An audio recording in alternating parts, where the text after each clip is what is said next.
Cerita berlanjut saat rapat investor berlangsung. Canon dengan percaya diri memperkenalkan Tanya sebagai investornya, sedangkan Fikit hanya tertunduk lesu sebab Big Noi yang diharapkannya tidak hadir. Ibu Canon pun mengejeknya. Tiba-tiba Big Noi memasuki ruang rapat. Fikit kemudian memperkenalkannya di depan semua orang sebagai investornya. Seketika semua orang yang hadir terkejut termasuk Canon dan ibunya. ลงทุนของผม Big Noi ครับ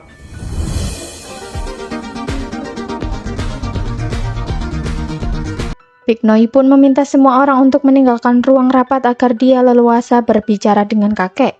Tanya kesal karena kakek mengusirnya keluar padahal dia dan Big Noi sama-sama investor perusahaannya. Sebagai pelampiasan kekesalannya, dia pun menyakiti Mirin dengan berkata kasar kepadanya. Bukannya lega, dia justru semakin kesal karena Fikit dan Canon berusaha melindunginya. Tanya, พอเถอะ คนหนึ่งก็หยุดคนหนึ่งก็พอเอาเหอะปกป้องกัน Selang beberapa saat, kakek meminta Fikit dan Canon masuk ke ruang rapat.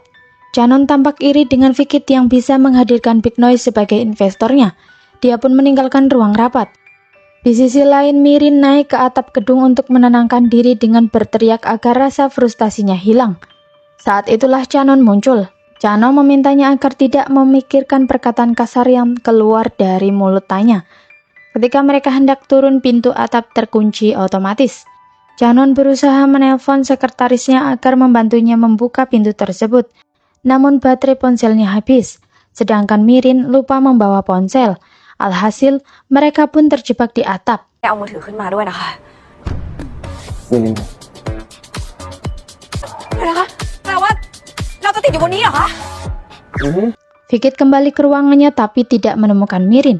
Dia mengoceh sendiri karena Mirin tidak mematuhi perintahnya.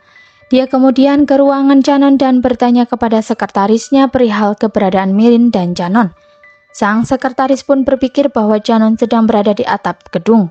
Dia kemudian ke atap dan membuka pintu atap yang terkunci. Fikit penasaran dengan percakapan antara Mirin dan Canon. Dia pun mendesak Mirin untuk mengatakan semua percakapannya dengan Canon. Namun Mirin tidak mau memberitahunya. Alhasil, dia menghukumnya dengan memberi banyak dokumen dan melarangnya pergi sebelum memberitahu percakapan tersebut.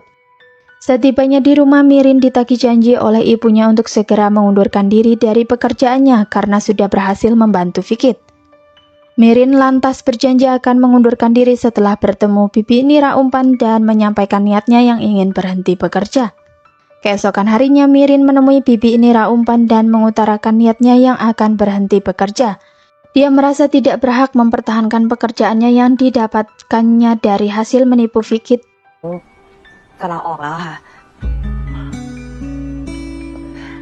หนูเข้าไปด้วยวิธีที่มันไม่ถูกต้อง หนูก็ไม่ควรจะอยู่ต่อค่ะ Akan tetapi Bibi Nira Umpan memintanya agar terus berada di sisi Fikit dan mengawasinya dari jauh.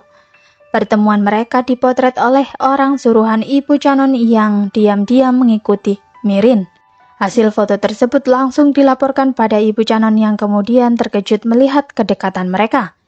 Dia meminta orang suruhannya untuk melakukan penyelidikan lebih lanjut mengenai hubungan mereka dan informasi keberadaan Nira Umpan.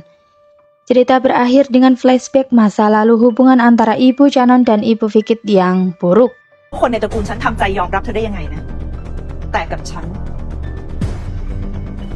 นไม่ยอมรับเธอเด็ดขาด